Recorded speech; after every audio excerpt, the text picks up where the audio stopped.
Shalom, bonjour, voici la journée que Dieu a faite, qu'elle soit pour nous un sujet d'allégresse et de joie. Amen. Je continue la lecture dans Apocalypse chapitre 3, du verset 7 à la fin, au verset 22. Le thème c'est « Voici, je me tiens à la porte et je frappe. Si quelqu'un entend ma voix et ouvre la porte, j'entrerai chez lui, je souperai avec lui et lui avec moi. » À partir du chapitre 7. Jusqu'à la fin. À l'ange de l'assemblée messianique qui est à Philadelphie, écrit: Voici le message de Hakadosh, le véritable, celui qui a la clé de David, et qui ouvre ce que personne ne peut fermer, et qui ferme ce que personne ne peut ouvrir. Je connais tes œuvres. Regarde, j'ai ouvert une porte devant toi, et personne ne peut la fermer. Je sais que tu as peu de puissance. Pourtant, tu as obéi à mon enseignement et tu ne m'as pas renié. Voici, je te donnerai quelques-uns de la synagogue de Satan, ceux qui se font appeler juifs mais qui ne le sont pas. Ce sont au contraire des menteurs. Je les forcerai à venir se prosterner à tes pieds et ils sauront que je t'aime. Alléluia! Puisque tu as obéi à mon message de persévérance, je te garderai de la période d'épreuve qui surviendra sur le monde entier pour éprouver les habitants de la terre. Pas comme le monde chrétien dit que sur les juifs. Non. Je viens bientôt. Tiens ferme ce que tu as, afin que personne ne te ravisse ta couronne. Je ferai de celui qui a remporté la victoire une colonne dans le temple de mon Dieu et n'en sortira jamais. J'écrirai sur lui le nom de mon Dieu et le nom de la ville de mon Dieu, la nouvelle Yerushalayim qui descend du ciel, venant de mon Dieu, et mon nouveau nom. Que ceux qui ont des oreilles entendent ce que l'Esprit dit aux assemblées messianiques. À l'ange de l'assemblée messianique qui est à Laodicée écrit: Voici le message de l'Amen, le témoin fidèle et véritable, le gouvernant de toute la création de Dieu. Je connais tes œuvres, tu n'es ni froid ni chaud. Combien j'aimerais que tu sois l'un ou l'autre. Ainsi, parce que tu es tiède, ni froid ni chaud, je te vomirai hors de ma bouche. Car tu continues de dire: je suis riche, je me suis enrichi, je n'ai besoin de rien. Tu ne sais pas que tu es misérable, pitoyable, pauvre, aveugle et nu. Voici donc mon conseil. Achète chez moi de l'or purifié par le feu, afin que tu deviennes riche, et des habits blancs, afin que tu sois vêtu et que tu n'aies plus honte de ta nudité, et un collier pour soigner tes yeux, afin que tu puisses voir. Quant à moi, je réprimande et corrige tout ce que j'aime. Applique-toi donc et détourne-toi de ton péché. Voici, je me tiens à la porte et je frappe. Si quelqu'un entend ma voix et ouvre la porte, j'entrerai chez lui et je mangerai avec lui, et il mangera avec moi. J'entrerai chez lui, oui, et je mangerai avec lui, avec moi. Je donnerai à celui qui est victorieux le droit de s'asseoir avec moi sur le trône. Mince, j'avance. Pause. Je reprends. Et je relis le verset 11. Je viens bientôt. Tiens ferme ce que tu as, afin que personne ne te ravisse ta couronne. Je ferai de celui qui a remporté la victoire... Non, c'est pas ça que j'ai lu. Tu sais, pause à nouveau parce que... Ah oui, c'est la page d'à côté. Le verset 20, j'en étais. Voici, je me tiens à la porte et je frappe. Si quelqu'un entend ma voix et ouvre la porte, j'entrerai chez lui et je mangerai avec lui et lui, il mangera avec moi. Je donnerai à celui qui est victorieux le droit de s'asseoir avec moi sur le trône, comme moi-même, après avoir remporté la victoire, je me suis assis avec mon Père sur le trône. Wouh!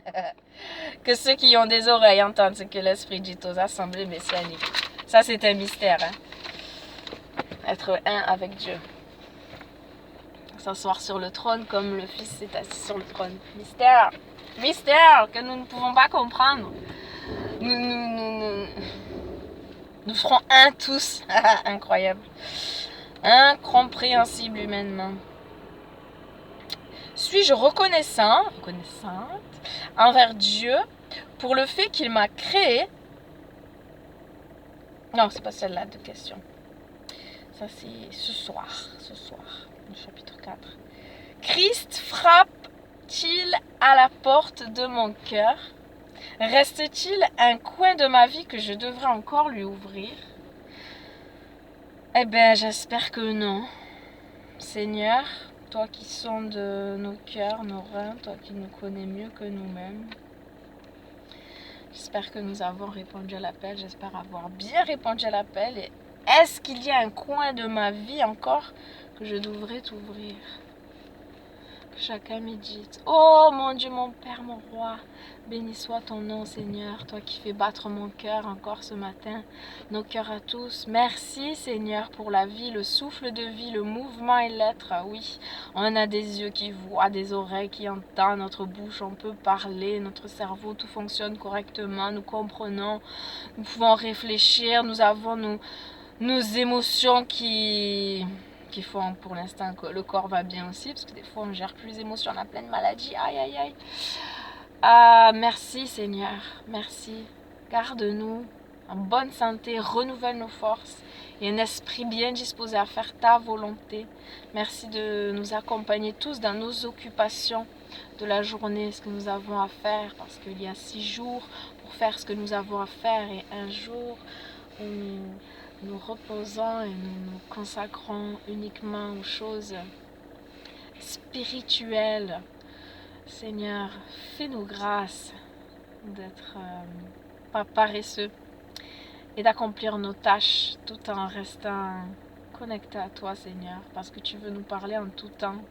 Si nous sommes attentifs, si nous avons le désir de reconnaître ta voix, tes brebis entendent ta voix et elles te suivent. Apprends-nous l'obéissance, Seigneur. Brise toute rébellion, tout orgueil, toute mauvaise pensée, Seigneur. Que toutes nos pensées soient rendues captives à l'obéissance du Messie. Comme nous dit ta parole est la vérité. Que nous ne puissions pas seulement la lire, seulement l'écouter, mais vraiment la mettre en pratique, Seigneur. Et encore une fois, par rapport à cette question de méditation, s'il y a un coin de mon cœur encore qui n'est pas net, qui ne t'est pas accordé, Seigneur, ben je prie que tu me le révèles, que tu le révèles à chacun d'entre nous personnellement pour qu'on aille de l'avant. Parce que le but, c'est ça, c'est aller toujours plus près de toi, plus près de ton cœur, Seigneur, dans la sainteté, car sans la sanctification, nul ne verra le Seigneur. Merci pour ta patience qui est notre salut, ta miséricorde qui est grande, ton amour qui durera toujours, qui a été manifesté à la croix de Golgotha. Qui peut nous aimer comme toi? Personne. Cet amour est plus fort même que l'amour d'une mère, alors qu'on sait que l'amour d'une mère c'est grandiose. Et c'est plus fort que ça. Oh Seigneur, je prie pour toutes les mamans d'ailleurs qui ne croient pas en toi. Combien c'est triste parce que elles ont là un avant-goût de l'amour avec un enfant, de l'amour du Père céleste. Et combien c'est triste de ne pas rendre ce qui doit lui être dû. Hein. Merci Seigneur pour ton grand amour. Oui, je veux t'aimer. Je veux t'aimer de plus en plus. Oui, t'aimer pour qui tu es. Amen. Merci Seigneur. Shalom, bonne journée, soyez bénis à tous. Bonne journée, ciao, à ce soir. Bisous.